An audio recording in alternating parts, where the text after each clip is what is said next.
Hey, what's going on YouTube? It's a 200K adjuster coming at you from Kentucky Tornado Deployment. Just got done with my first inspection this morning and getting ready to write up this estimate, but just want to take a minute and talk to you guys real quick about why we do what we do. And, if you look at the numbers strictly, the money and the numbers strictly on this deployment, sorry, I got the sun there in your eyes. This deployment is not a really good deployment as far as income potential, just because I didn't get the claims that I thought I was going to get, the number of claims or the type of claims, and it's kind of disappointing to some of these other adjusters as well, where we are missing out on Christmas. Tomorrow's Christmas Eve. After that's Christmas Day. And you think, man, I left home for this. The funny thing is, I was actually on a virtual deployment. And then the company that I work with pulled me from that to put me on this. They asked me if I wanted to do it. Obviously, they didn't just pull me. But, it's one of the things you look back as, man, should I just stayed home? Should I just stayed home and kept doing the virtual deployment? But, I was thinking about that question here, and it reminded me of a story back when I was doing cleanup in Louisiana for the hurricanes that hit a year and a half, 2 years ago, whenever it was. And I was on deployment in the field working cleanup, and I kept getting this one desk adjuster, and I have nothing against. I've been a desk adjuster, and I've made mistakes. I made mistakes as a desk adjuster. I've made mistakes as a field hand. Sorry, guys, I'm trying to keep that sun out of your eyes. And so this is not a bash on desk adjusters, but this poor guy, did not know what he was doing. He kept sending me tasks to do that frankly weren't my job to do, and I send the task right on back. He sent me something, I send right on back, and it was within my right to do so. But I remember I got this call from my TM, and he was really upset. Now, I had the coolest TM. He's probably one of the most influential TMs that I've ever had, and I've never seen him get angry, but he was actually upset with me. And he goes, "Why do you keep sending these tasks back?" And I said, "Well, I thought we weren't supposed to do them." And he said something that has stuck with me a long time. He said, "Jason, the guy that's sending you these tasks doesn't know what he's doing.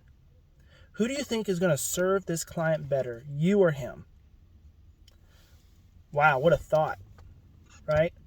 If we're really out there to serve people, and that's really what our intentions are, and we can serve somebody better than somebody else, why wouldn't we, if that's really what our desire and what our goal is? And that really just kind of struck me as like, hey, no one's going to serve him better than what you're going to serve him. So why do you keep pushing these tasks off? Now, that's not to say that, somebody should know better, that you shouldn't send it right back to him. This guy, obviously brand new, had no idea, and we kept, unfortunately, we kept pushing the claim down the road. It wasn't intentional on my part to do that, but this insured, needed some money, and this back and forth was causing us insured time. And what my manager said was really true. There's nobody's going to serve that insured better than what I could in that situation, because I had more experience than this desk adjuster. And even though it wasn't my job, we need to put the insured first. And that's kind of the mindset that I'm coming with this deployment here. You see me looking over, I have my notes here, trying to stay on target a little bit more. But now you say that, I lost track of thought there. But on this deployment, it's real disappointing. Going to miss Christmas Eve.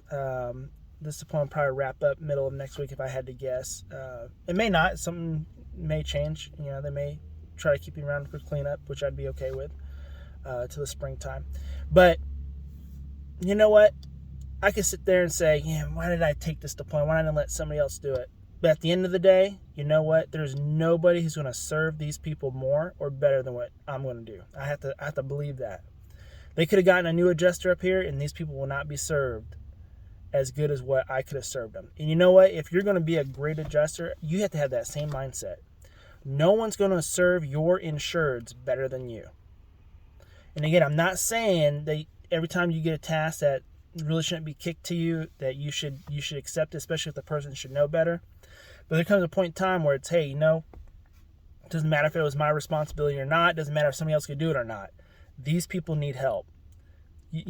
I'm sitting here complaining about missing Christmas. These people are missing a home a lot of times. These people are going to be outplaced.